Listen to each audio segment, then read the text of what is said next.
जहाँ तक मेरी बात है, मैं गॉड को लेके वैसा फील नहीं कर पाता हूँ। मेरे अंदर ऐसी फीलिंग बहुत ज़्यादा है। मैं एग्नोस्टिक हूँ। मैं ये मानता हूँ कि ये दुनिया गॉड ने बनाई है। ऐसा हो भी सकता है, नहीं भी हो सकता है।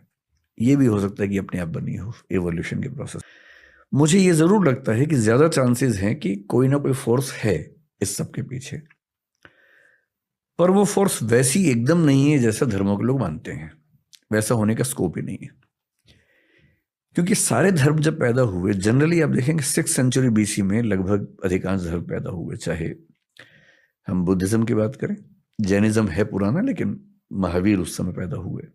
कन्फ्यूशनिज्म 6th सेंचुरी बीसी में हुआ। ताओइज्म उसी समय का चाइना में। क्रिश्चियनिटी लगभग उसके 600 साल बाद हुई। जूडाइज्म थोड़ा सा पहले से है, 6th सेंचुरी बीसी के आसपास कुछ कुछ दिख रहा है उसमें। Islam as an organized religion काफी देर में हुआ, हालांकि वो मानते हैं कि एडम के समय से उनका धर्म चलता है। धर्मों का विकास, ह्यूमन बीइंग का जो कॉग्निटिव डेवलपमेंट है, जब हम पहली बार सोचने लगे, हम तो मतलब कई अरब साल का प्रोसेस है एवोल्यूशन का। लगभग 1400 करोड़ साल के आसपास का प्रोसेस है, जिसमें पहली बार सोचने वाली स्पीशीज जो बनी हमारी, सोचने का प्रोसेस 70,000 साल पहले शुरू हुआ है। सिर्फ 70,000 साल से हम सोच रहे हैं। उसके पहले सोचने की क्षमता नहीं थी, ब्रेन ऐसा नहीं था। पिछले 2,500 साल से फिलॉसफी चल रही है, यानी सोचने के भी शुरुआती 67,500 साल में फिलॉसफी नहीं है।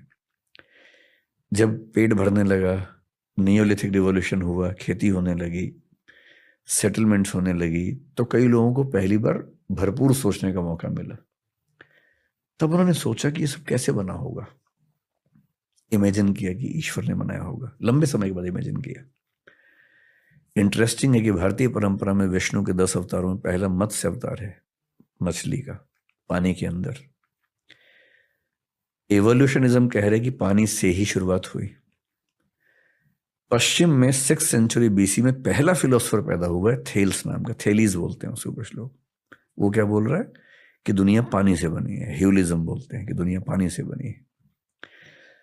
मैं जो कहना चाह रहा हूं कि ये सारी फिलोसफीज बहुत ज्यादा प्रभावित हैं इस संसार के अनुभवों से, जबकि सच ये है कि पूरे यूनिवर्स में, अगर मैं इस पूरी दीवार को यूनिवर्स मान लूं, तो जो हमारा पृथ्वी जो हमारी है ना, वो क्या मैं कहूं, एक मच्छर को भी 100 से डिवाइड कर देंगे उतना हिस्सा बनेगा। 1000 से डिवाइड कर। हाँ, इतनी छोटी पृथ्वी के कुछ 1000 साल के अनुभवों से हमने थियरीज बना ली हैं बड़ी बड़ी, कि भगवान, अल्लाह, गॉड। और आप देखेंगे बाइबल में, क्रिश्चियनिटी में ये माना गया कि ईश्वर ने पृथ्वी बनाई, एडम के लिए बनाई। और बाइबल ये मानती है कि पृथ्वी केंद्र में है, सूर्य चक्कर काट रहा है।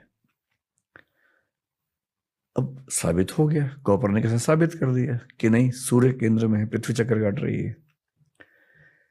तो जिन जमीनों पर सारे धर्म खड़े हुए हैं, वो जमीनें बहुत कमजोर हैं, भुरभुरी हैं, क्योंकि वो केवल ह्यूमन बींग्स के एक्सपीरियंस के बेस पे बनाया गया है। और इस ब्रह्मांड में हमारी दुनिया मतलब एक मच्छर का भी 100वां हिस्सा, 1000वां हिस्सा है। क्या पता कितनी कितनी गैलेक्सीज में कितनी दुनियाएं चल रही हूं। कुछ हमसे आगे, कुछ हमसे पीछे। कुछ हो सकता है कि अभी वो बंदरों के जमाने में चल रहे हो, कुछ हो सकता है कि हमसे 1000, 2000, 10 लाख साल आगे निकल गए हों। इन दुनियाओं में आपस में इंटरेक्शन भी अब तक नहीं हो रहा। हम उनको एलियन कहते हैं, वो हमको एलियन कहते होंगे। तो अभी तो विज्ञान ने दुनिया का डेसिमल में भी कुछ नहीं समझा है।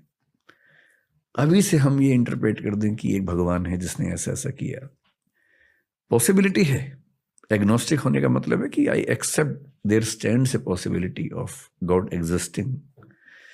पर हमारे दुनिया के धर्मों में, दर्शनों में गॉड की जो व्याख्या है बहुत ही बेसिक लेवल की है। पृथ्वी को केंद्र में रख के व्याख्याएं की गई हैं, अपने देश को ध्यान में रख के, अपने समाज को ध्यान में रख के बनाई गई व्याख्याएं। मेरे ख्याल से अल्टीमेट रियलिटी जब भी हमारे सामने आएगी, मतलब हमारी जिंदगी में तो शायद नहीं आएगी, शायद 10-20 हजार साल तक भी ना आए, शायद 1 लाख साल के बाद सामने आए, वो वैसी नहीं होगी जैसी हम सोचते हैं, उससे काफी अलग होगी।